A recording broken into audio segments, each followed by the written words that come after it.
नमस्कार, जय श्री कृष्णा। वसुदेव सुतं देवं कंसचाणूरमर्दनं देवकी परमानंदम कृष्णम वंदे जगद्गुरुम। श्रीमद् भगवद गीता का आश्रय लेकर हमारे व्यवहार में क्या असर आता है, आ सकता है, आना चाहिए, इसके संकेत आज हम श्रीमद् भगवद गीता के चरणों में बैठकर थोड़े से जो देखेंगे, उस तरफ बढ़ने से पहले प्रारंभ हम अपने क्रम को आगे बढ़ाते हैं श्रीमद् भगवद गीता के पहले अध्याय के 40वें श्लोक की तरफ बढ़कर। 40वां श्लोक, जैसा कि आप जानते हैं, पहले अध्याय में विषाद योग है। हम अपनी ओर से अपने कार्य को न करने के निर्णय तक पहुंचने की बात को जस्टिफाई कर रहे होते हैं, तो हम बहुत समझदार होते हैं कि मुझे ऐसा इसलिए नहीं करना चाहिए क्योंकि ऐसा करने से वैसा हो जाएगा।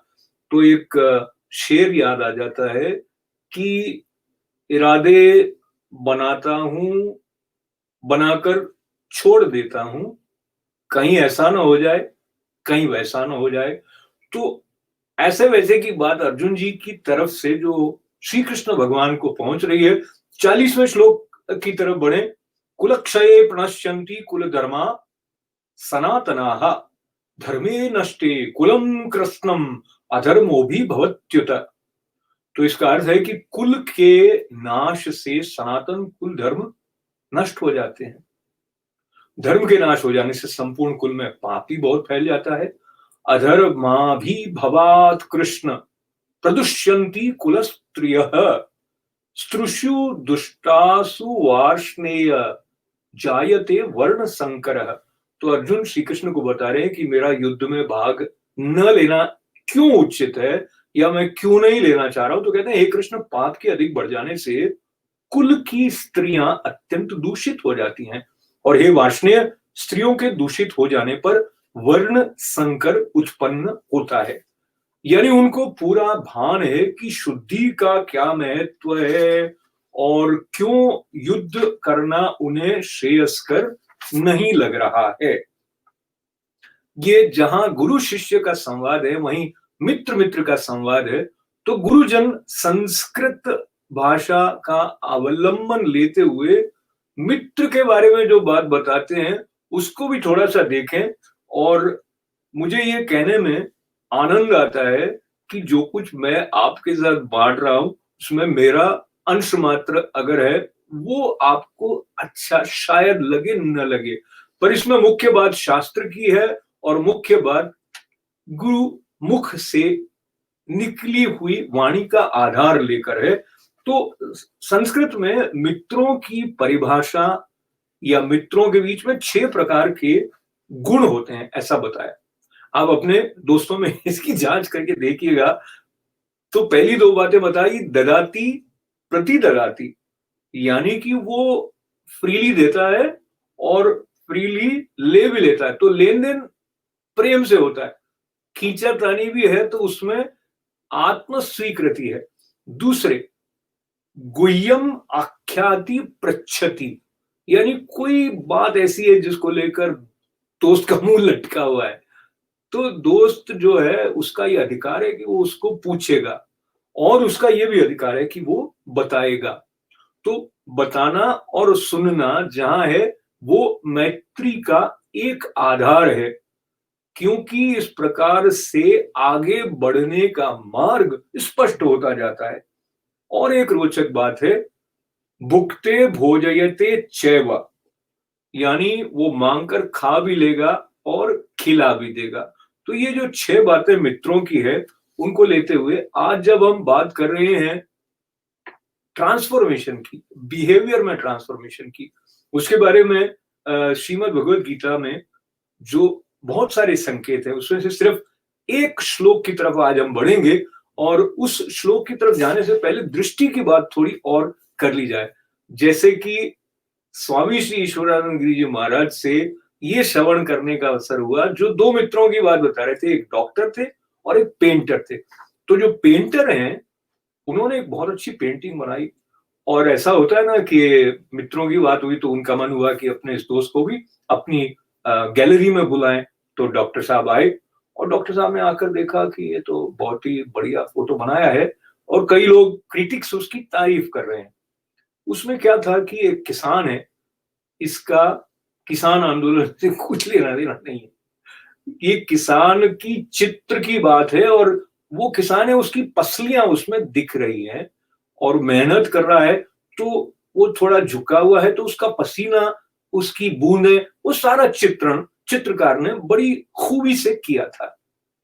डॉक्टर साहब ने आकर उस चित्र को देखा और देखने के बाद में पूछा, जब किसने, चित्रकार ने, कि कैसा लगा? तो डॉक्टर ऐसे देखते हुए बोले कि ऐसा लगता है इसको निमोनिया है। तो जाहिर है, जो कलाकार है, चित्रकार ने जब चित्र बनाया था तो उसने ये सोचकर नहीं बनाया था कि इसमें क्या बीमारी दिख जाएगी। तो कलाकार के चित्र को देखने के लिए कला दृष्टि चाहिए। उसी प्रकार से गुरुजन कहते हैं कि ये जो पूरा विश्व है, ये जो सृष्टि है, उसमें जो बनाने वाला सृष्टा है, उसने कलाकार की तरह बनाई है। तो अगर हम इसे कलाकार की यानी ईश्वर की दृष्टि से देखते हैं, तो इसका जो सौंदर्य है वो हमारे प्रति उजागर होता है। और सौंदर्य उजागर जब होने लग जाता है तो हमारे व्यवहार में, हमारी दृष्टि में, हमारे चिंतन में, हमारे दृष्टिकोण में जो परिवर्तन आता है, वो हमारे आंतरिक रूपांतरण का हेतु होता है। अब आप ये वाला श्लोक देखें जिसमें आदर्श भक्त की बात कही गई है। अद्वेष्टा सर्वभूतानां मित्र करुण एव च निर्ममो निरहंकार सम दुख सुख क्षमी। तो व्यवहार कैसा होना चाहिए गीता के अनुसार आदर्श भक्त का? जो सबका मित्र हो। आप देखें, इसमें गहराई से बात पकड़ने की है कि बात तो युद्ध क्षेत्र में कर रहे हैं और कह ये रहे हैं कि सबका मित्र हो, और बल्कि कई स्थान पर निर्वैर शब्द का प्रयोग हुआ है, यानी युद्ध कर लेकिन वैर मत रख मन में। तो अद्वेष्टा सर्वभूतानां मित्र करुण एव च, और सब प्राणियों के प्रति दया हो, मित्रता हो, और किसी भी बात को लेकर अहंकार न हो। तो ये सारी बातों के साथ साथ इसी श्लोक में सम दुख सुख क्षमी, ये भी कह दिया कि वो सुख और दुख में समान रहता हो, यानी जय और पराजय को लेकर वो उद्विग्न न होता हो। अब यह प्रसंगवश मुझे याद आता है कि हम इस तरह की भी समाचार हमारे समाज में पढ़ते हैं कि 10वीं कक्षा में बालक उत्तीर्ण नहीं हुआ, इस कारण उसने अपने प्राण त्याग दिए, या माता पिता ने मोबाइल फोन छीन लिया तो बच्चे ने कोई ऐसा कदम उठा दिया जिससे जीवन की जो अनंत संभावनाएं हैं वो खो गई।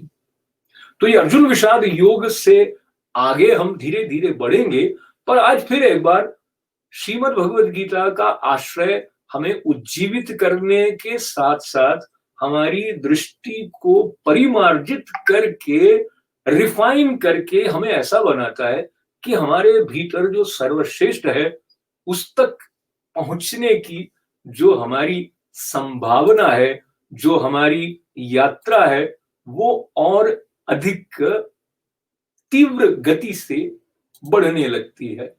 तो गीता और जो व्यवहार का रूपांतरण है, उस ओर मैं और आप अपने पूरे जीवन में तो ध्यान देंगे ही। एवरीडे गीता इस बरस विशेष रूप से ये जो क्रम चल रहा है, इसमें आपकी जो सकारात्मक प्रतिक्रियाएं मिल रही हैं, उसके लिए आपका आभार व्यक्त करने के साथ साथ यहाँ की परंपरा यानी सोशल मीडिया की अच्छी बात दूर दूर तक जाए। आपको श्रवण करने में आनंद आया, उस आनंद को और किसी के साथ बांटने और अपने पास भी इसको नित्य बुलाने के लिए लाइक करना और सब्सक्राइब करना यज्ञ में आहुति देने जैसा है। तो इसके लिए आपका पुनः आभार व्यक्त करते हुए आज के इस गीता एवरीडे गीता के क्रम को विराम देने का समय है। फिर मुलाकात होगी। मंगल कामनाएं, आभार, नमस्कार, जय श्री कृष्णा।